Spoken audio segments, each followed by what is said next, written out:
So then I took a brief break for Taco Tuesday and returned right around 5 minutes and 40 seconds where Brock is talking about how if every nation that separated parents and kids was barbaric, then that means it's everybody.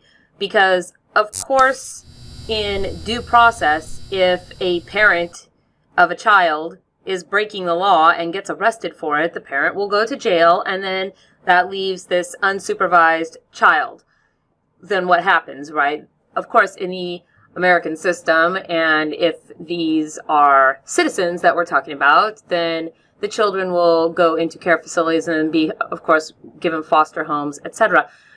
I think, though, that this statement about this is a regular thing to do is somewhat a misleading oversimplification of what the real complaint is with regards to illegal immigrants, because it's not exactly separation that is the problem. It's that separation can occur, and if somebody is prosecuted and then has to go to jail for 2 years, then there's a huge timeline. And since that many of these facilities where people are being detained, children and parents, etc., are being detained, don't have consistent tracking of the people that are in their facilities, then this makes it difficult to impossible at best to then reunite appropriate children with their parents. So then we move on at around 6 minutes and 20 seconds to this goofy comment about how if people are so worried about parents and children being separated, then they should be worried about all the people that get thrown into jail because they decided to smoke a little weed. I'm not even sure why that is inserted into this conversation, because it is a straight up red herring. It has nothing to do with the immigrant situation and is its own issue besides, so it's just kind of a distraction. So then we move on to about 8 minutes and 40 seconds where Brock makes the statement that there's nothing immoral about enforcing existing immigration laws. This is perhaps one of the most infuriating parts of his video. I just want to be really clear here that probably on this channel I am one of the biggest advocates of enforcing the rule of law, and I often argue in these types of debates for the side of the law. But I am under no misconception ever that just because a thing is legal, that means that it is also ethical and or moral. Legality does not equal morality. And I find myself wondering, does Brock apply the same standard of because it's legal, it's therefore moral to other topics like the enforcement of Roe v. Wade? It is exactly the question of morality and human rights that is the driving objection behind the current administration's policies handling immigrants. The very crux of the argument is that despite legalities, is it moral and or right? So to brush it off as irrelevant is to entirely ignore the very arguments and philosophies upon which the laws themselves are founded and or changed or broken. So moving on then to about 9 minutes and 20 seconds, we get the statement that nobody wants to see parents ripped from their children. And although what I'm about to say is entirely anecdotal, I can say for a fact that my very own neighbor has expressed to me in the past that they don't care one whit what happens to immigrants and immigrant children. They want to see them out of this country by hook or by crook. So to say that nobody wants to see this, well, that's not true. There are, in fact, people out there that don't care. And by not caring, that means they're okay with this treatment of these people. In this conversation with my neighbor, when I had it, I brought up that it is a violation of their human rights to keep them in these facilities where there are complaints of abuses and basically assaults of various kinds, where they sometimes die due to lack of medical attention. And literally the response was, so what? Right?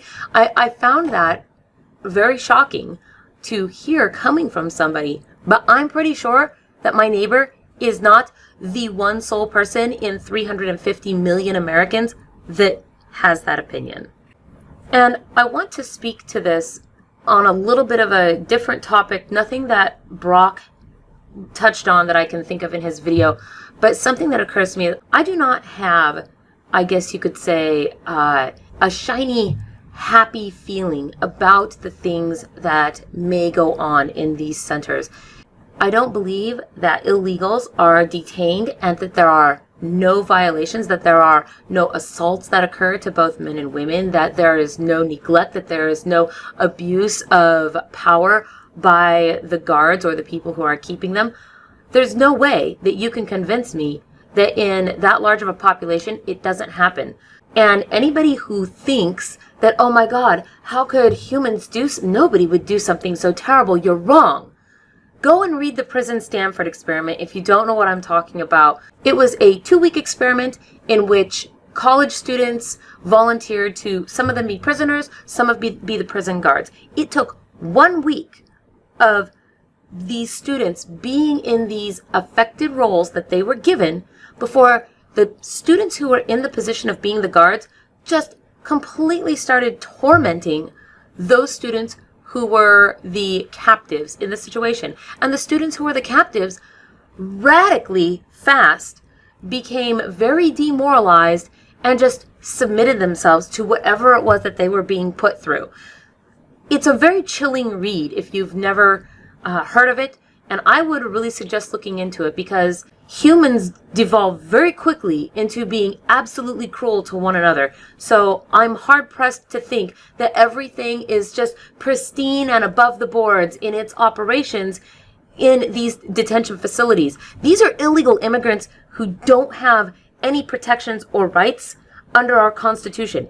This type of behavior already happens in our prison system. It's well documented. And we have all kinds of laws and policies in place to try to deter the abuse by prison guards on prisoners. Phew, sorry, I got a little ranty myself there for a minute.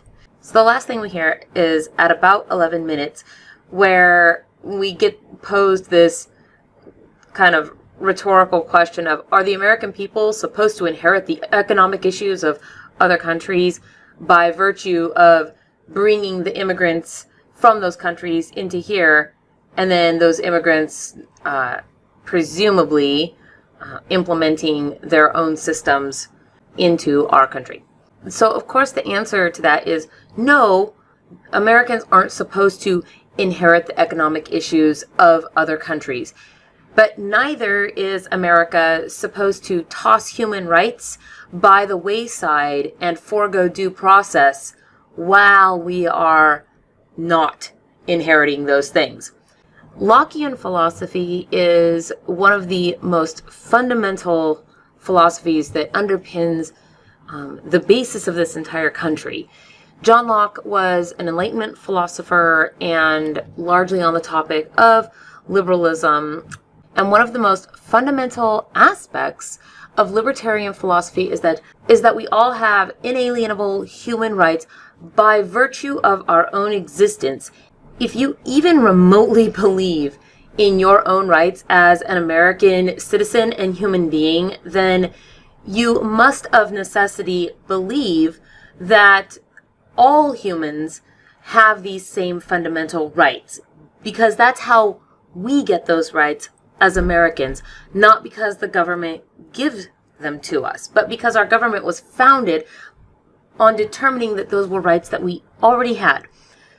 If you don't believe that, then you either don't understand the premise behind the core documents of this country, or you don't actually believe in your own inalienable right to life and liberty. We cannot claim as a country to believe in human rights and liberty and individual freedom, but only if you're a citizen. That would mean that you don't believe in those things at all as fundamental attributes of existence, but rather things that you have only by virtue of happening to live in a country where the government gives you those things. And that is the very antithesis of the ideas that founded America. Thank you everybody for listening tonight. I know this was a really long video, but I guess that it seemed that Brock's video deserved something of an in-depth and lengthy answer. So tomorrow will be Nathan Brendan Masters on Wednesday, and I hope you all have a great evening and a happy Taco Tuesday to you. I will see you all on the flip side.